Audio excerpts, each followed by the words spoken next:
Hi, welcome to week one of 510. I thought I would go through what you should be reading about and posting about and our theme, Thinking Critically, this week. So, the first thing you should read is the syllabus. It's always a good thing to read the syllabi for your classes you're taking. Um, I think you will find it particularly helpful to look at the assignment matrix and things like that. And I tried to be clear about the due dates of when things are due, and I put it in multiple spaces, both on Foxtail and on the syllabus, so you might compare. Hopefully I didn't make any mistakes, but send me an email if I did. So your first reading assignment we all should be reading is this. It's a short article, and it's called Critical Thinking, the Nuts and Bolts to Education. And I will be reading this alongside of you, and our one of our discussion forums addresses this reading. And the other thing you should be reading is to pick one of two articles. So the first article you could pick is Critical Thinking in the Classroom and Beyond. And if you're picking based on length requirements, you might pick this one because it's a shorter article. This one I think has a focus on teaching at the university level, but I picked it because I really liked that they had kind of axiomatic definitions of critical thinking, and I also liked some of the citations they had to other resources if you were interested. So, short, maybe not as relevant as the other one. I loved the title of this one, Thinking Critically About Critical Thinking, and I found this one because one of the goals of this class is to teach thinking critically, promoting justice, and transforming practice. But I was like, gosh, thinking critically, this is so broad. And so I started to kind of critique what is critical thinking. And then I started to even question what's the difference between deep thinking and critical thinking. I'll go there in a little bit maybe. But so you only need to read one of these, not both, for this week.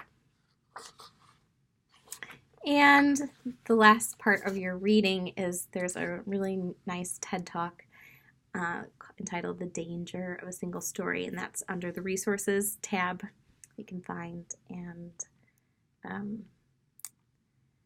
it's a woman from Africa, and she talks about, well, I won't give it away because you need to watch it, but she talks about the dangers of a single a story from her perspective, and I think that we can really reflect on that in other contexts. And so that's what you need to read for this week. I did get a couple emails what's the required reading or book or text for this class, and there's really no required textbook. We're just going to do readings like this. There is a textbook that you will use that's about case studies. It's called Case Studies on Diversity and Social Justice in Education. You don't need to buy this, and it I think would be a waste of money to buy because we're not using it that extensively. And most importantly, you can get this book free through our library. I have a physical copy because the ebook was 2014, and I noticed that the authors had an updated version in 2018, so I interlibrary loaned it, so it came from our Summit system. So, as a George Fox student, you could do that. If you live near campus and you just really want a hard copy, you could find a hard copy and interlibrary loan it. However, I also have a PDF version right on my computer. So what I did is I typed in the title, and then I looked for these authors, and then it said ebook. And I clicked on it. I made sure I was logged in under my GFU credentials, and I was able to download the whole book, the PDF version. And so you really shouldn't have to purchase any books for the class. We will be digging into this, I believe, week 3. Yeah, it's really neat. There's all these case studies. They have a social justice education perspective. It's really fun. Okay, so then your homework is there's 2 posts. So one post is about the readings, and then the second post is a short video where I ask you to upload a video. Okay, so what is that video about, and how do you do that? So what is the video about? I would like you to introduce yourself shortly so I can get to know you and your colleagues can get to know you. So a brief introduction, what's your role in education, something you hope to learn, and then something unique about you that might be interesting to know.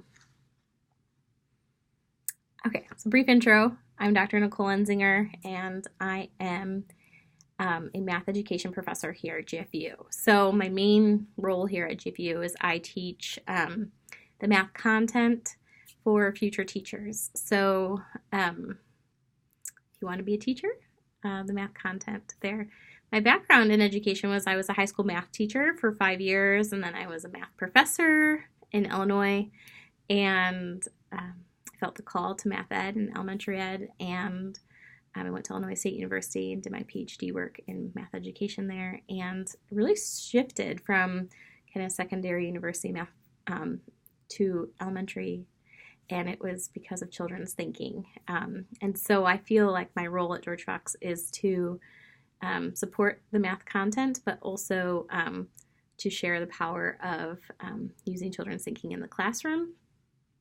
And I think that really relates this week to critical thinking, which is partly why I'm sharing it. My interest in critical thinking or thinking critically in mathematics is, as a young teacher, I really noticed that my students weren't able to explain why, and I was teaching really procedurally. Like my first year of teaching, it was a lot of lecture and a lot of notes on the board, and I really started to transform and let go of lecture. And by my third year of teaching high school math, I was mostly just doing project-based learning and a lot of whole class discussions around one single problem.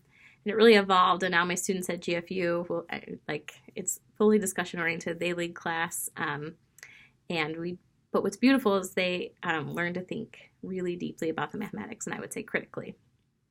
And so my passion's situated there, and that's also where my research interests are. So this is something unique about me related to critical thinking, is I do a lot of research on children's cognition of negative number prior to school instruction. So for instance, what does an 8-year-old or a 10-year-old, how do they invent mathematics of negative number?